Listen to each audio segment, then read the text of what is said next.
เนื่องจากฝนตกเด้อทุกคนมื้อนี้ตอนเช้าฝนตกเนาะก็เลยสิพาออกไปทงไร่ทงนาหาเก็บหอยเด้อทุกคนเป็นหอยปากกว้างบ้านเฮาหั่นน่ะเก็บมาเสียบหั่นนะทุกคนเสียบเฮ็ดจามหอยหั่นน่ะแล้วก็เฮ็ดแจ่วส้มกินนะแล้วหอยก็หลายทุกคนไปทางใดก็มีหอยอันนี้ในนาข้อยได้โดยเฉพาะในนาข้อยได้เพราะว่าข้อยเฮ็ดหัวอ้อมเบิดแล้วเนาะที่ว่าเป็นดินข้อยหั้นนะแล้วก็ห้ามคนเข้ามาเยืองมาอิหยังอะนะทุกคนเพราะว่าเฮาอนุรักษ์ไว้กินหั้นแหละเนาะไว้กินตัวเองหั้นแหละก็เลยว่ายังมีพอได้เก็บทุกคนดิย่างไปทางใดก็มีหอยน่ะ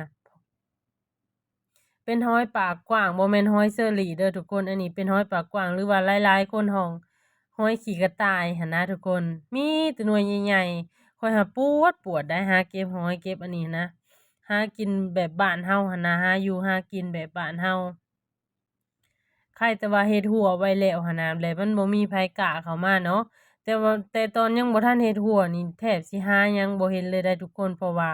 เขาเจ้าเยืองกลางคืนหั่นน่ะแต่ว่าพอเฮาเฮ็ดหัวแล้วเขาเจ้าก็บ่หานเข้ามาเนาะเขาก็เกรงใจเฮาก็ย่างเลาะไปเรื่อยๆทุกคนย่างเลาะนำคันไร่คันนาอันนี้แม่นบรรยากาศตามทุ่งไร่ทุ่งนาเด้อทุกคนมันก็สิจับเกาะอยู่นำอยู่นำอันนี้นะอยู่นำคันไร่คันนานี่นะอยู่นำแคมคันนานี่เพราะว่าน้ำมันหลายเลยเด้เนาะปกติมันก็สิอยู่นำกลางไร่กลางนาแต่ว่าน้ำหลายแล้วมันสิเข้ามาอยู่ทางแคมมันหั้นนะทุกคนบ่ฮู้ว่าบ้านทุกคนมีบ่เนาะแต่ว่าข้อยก็เห็นหลายอยู่ได้แหละเพราะว่าเห็นคนเอาลงหลายอยู่เนาะก็น่าจะมีคือกันข้อยหักมักแบบว่าเอาไปเฮ็ดน้ำจิ้มซีฟูดหั้นนะทุกคนเราเอาไปเสียบแล้วก็กินกับน้ำจิ้มซีฟูดหั้นน่ะย่างไปทางใดก็มีเป็นตาปวดข้อยหั้นออกมาน่ะบ่ได้เฮ็ดอิหยังดอกหาเลาะเก็บหอยเก็บปูเก็บแล้วก็มีเขียดนำได้ทุกคนเพราะว่าเขียดมันเต้นลงน้ำเล่นเราก็งุ้มเอาหั้นนะนี่อันนี้แม่นบรรยากาศทุ่งนาข้อยเด้อทุกคน อันนี้แม่นกะเด้อทุกคนมันก็สิอยู่นำตะกะก็สิอยู่นำแก้มนำอันนี้เนาะอันนี้เราสังเกตเห็นว่าหน่วยเป็นสีดำๆนำแก้มนำอันนี้มันหั้นนะอยู่บ้านเฮาก็พอบ่อึดแนวกินทุกคนยามฝนตกยามนี้เฮาก็ลงทงลงท่าเนาะหาเก็บหอยเก็บปูเก็บตักกะตอกตักกะแตนไป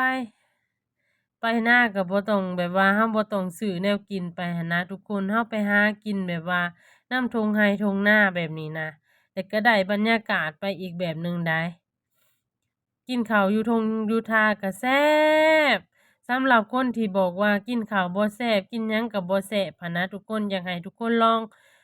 ไปใช้ชีวิตนำทงนำทานำไร่นำนาแบบนี้นะและก็บ่ต้องถือแนวกินไปหาเก็บหาผักหาของป่าของดงมากินแบบนี้นะทุกคนรับรองว่าแซ่บไผบ่เชื่อลองเบิ่งเด้อลองไปกินข้าวป่าลองเบิ่งเด้อ